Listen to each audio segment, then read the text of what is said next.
Hello everyone! In this video, I'm building the baseline for my enemy class, which is basically handling all the movement and attack conditions for my robot.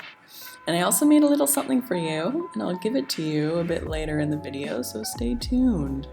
And if you like the video, don't forget to give her a big ol' thumbs up and subscribe for more cool, fun game dev stuff in the future. I got into such a flow state today for my game dev. I got so much done. I built my entire enemy script and my edge detection, and I also have my enemy, I don't like the word enemy, my robot detects when a player is behind it and it turns around and starts moving toward it. I'm really pleased. So all of that work that I was able to get done today, feeling really good about it. And then next I'm going to do a little bit of attack action for the robot.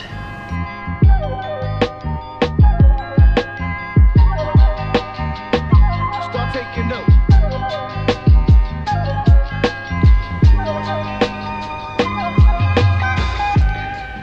So I just woke up.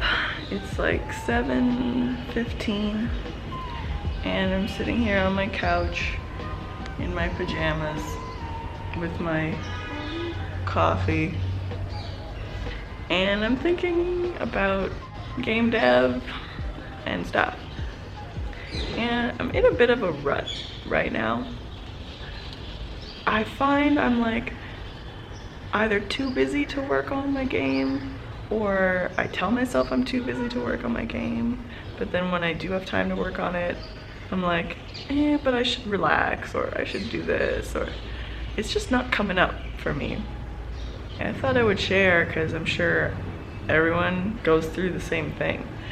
I'm gonna get back into it, I think, by doing some research on more 2D enemy AI stuff.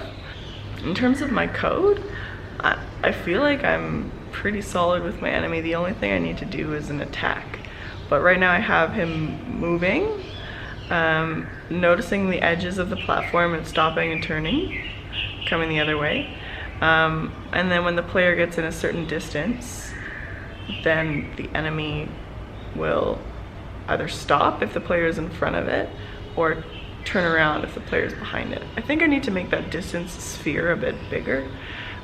But yeah, and then in a smaller distance sphere, so there's like a distance, not sphere because it's 2D, distance circle where the robot will notice the player, and then inside that, even smaller, it'll be where the robot will attack the player. So if the player enters the outside circle, then that triggers the robot noticing and turning if it's not facing the player already.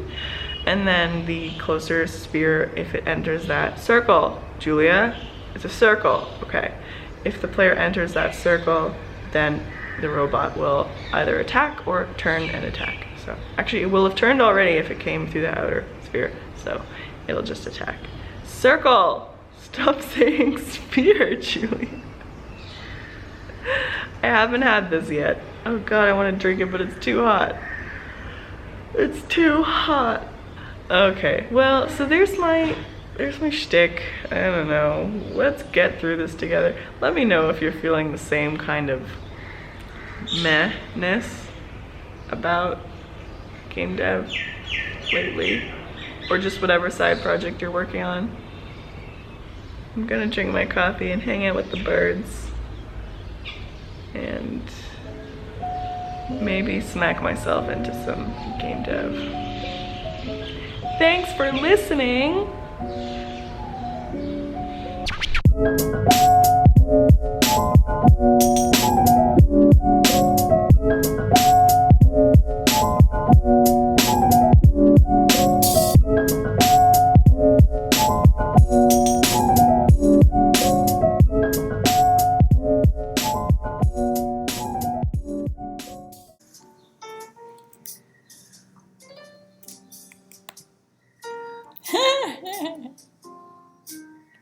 What?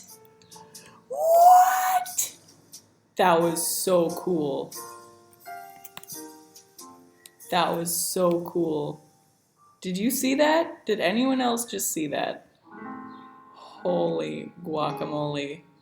I want to do that again. So I'm trying to make it so that the enemy actually does revive on purpose after it gets killed, only when the player gets near. Instead of just the way the bug happened was I didn't stop the attack animation from happening after he died. This time I'm leaving that open, and I'm also making sure that so when he dies, I turn off the rigid body simulation, and then when he comes back to life, I turn it back on. So he's still a full-fledged, not flesh and bone, let's say, metal and screw robot that can attack and hurt you, that you have to kind of jump over. So I kind of got it working-ish. I don't know, there's some twitchiness here that I don't have the patience today to debug, but so far I'm digging the way it's looking and acting, and I'm gonna leave it for now, because that's how I roll.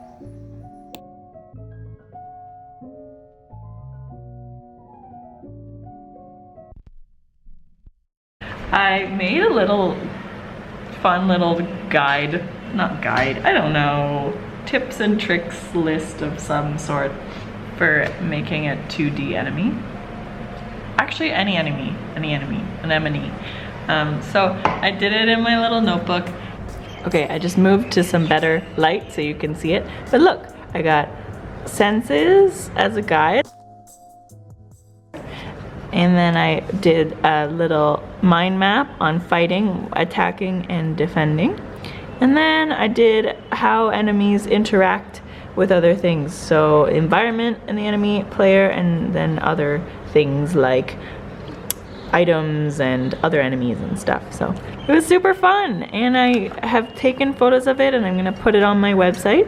So I'll link that below and you can check it out and see if it helps you or inspires you or does anything cool for your game.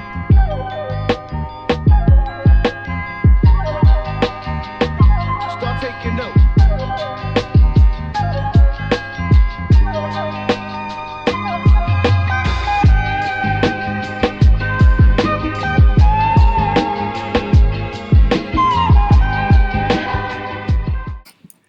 So I have the attack animation going on from the robot. I think it looks pretty cool. I don't know about this distance between the two of them. Like, this technically I think counts as a hit.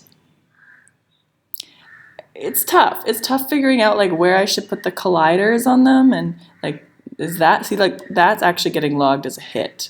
You can't see it because, hold on. See, player is hit. So, but then it gets all confusing because like this obviously isn't ideal functionality, but also the player will be moving. I don't know. But what I did is I put colliders on his fists. Stop it, robot. And so when those colliders come into contact with a player collider, stop following me. See, I did this well because he's just following me. When those colliders come into contact with the player collider, then they deal damage to the player. So I have that all working, and each fist does damage. Oh my gosh. I actually made an entire melee weapon class to handle those fists that I can hopefully put on any other type of melee weapon so that it just registers when that collider comes into contact with some whatever it's attacking, so I can use it on the player and have it check if it hits the enemy and vice versa. So hopefully that will work when ported over to different classes. But yeah, so it does damage. I just don't have a death animation for Bronto, and I'm kind of sensitive about that because I like him a lot and I'll feel very sad when programming his death. So maybe I'll figure out a way to actually avoid death and instead have him like, I don't know, I like when Mario kind of spirals out and disappears. I think that's kind of nice. So maybe I'll just do like a weird spiral or something when he dies. Spiral into abyss. He just goes back to a different dimension where he's from. That's all. That's all. That's all. That's it. He doesn't die. Okay? Whatever. Anyway, his health goes down and that's it. His health goes down. Something's working. So there you go. There's my animation for attack. Enjoy it like I am. So I'm in Canada right now. I came home for the holidays with Sandeep and it's snowing outside, which is super awesome. Okay, wait, let me show you.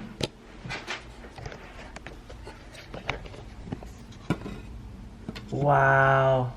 You can't see the snow at all, but it's coming down. Yeah, so that's pretty cool, and I like the cold. It's a nice break from the hot. Anyway, I am filming a little hello because I know it's been a long time since I've uploaded my video. I've actually had my video ready to go for a month now, and I just haven't had the time to finish it. So thank you for your patience, and I'm looking forward to all of the game dev ideas and stuff that I have planned for next year, and I'm really like dedicated to give myself the time to go through it all and spend all the time I want building my game and building this blog that I have started. So you might notice that the link in the description is a new site, and it's my new blog that I've created that's kind of going to be more general and about game dev. So if you have any ideas, let me know. If you have anything you want to see, let me know. And yeah, I'm really looking forward to being back in India and just having more free time to do my game dev and make videos and stuff. Thank you so much, everyone who's subscribed. I'm really like excited to see my number going up, so it's really cool, and the feedback everyone's giving me on my game is just like really warming my heart, so thank you everyone. And if you're watching this video for the first time and you haven't heard of me, it would be cool if you could like it or subscribe it or see what else I'm doing. Let me know what you're interested in seeing around game dev, because there's so much in this field, so much to learn, so much to share. So I really hope that we can all kind of like collaborate together on cool ideas. I don't know. Let me know if you have any questions as well. I might do a Q&A at some point about like maybe, I don't know, my history with dev or how getting into game dev or why I live in India. I don't know. If you have any questions, let me know and I can kind of cover all that stuff. But until then, thank you again for your patience and your love, and I'll see you shortly in the new year. Happy holidays and happy new year.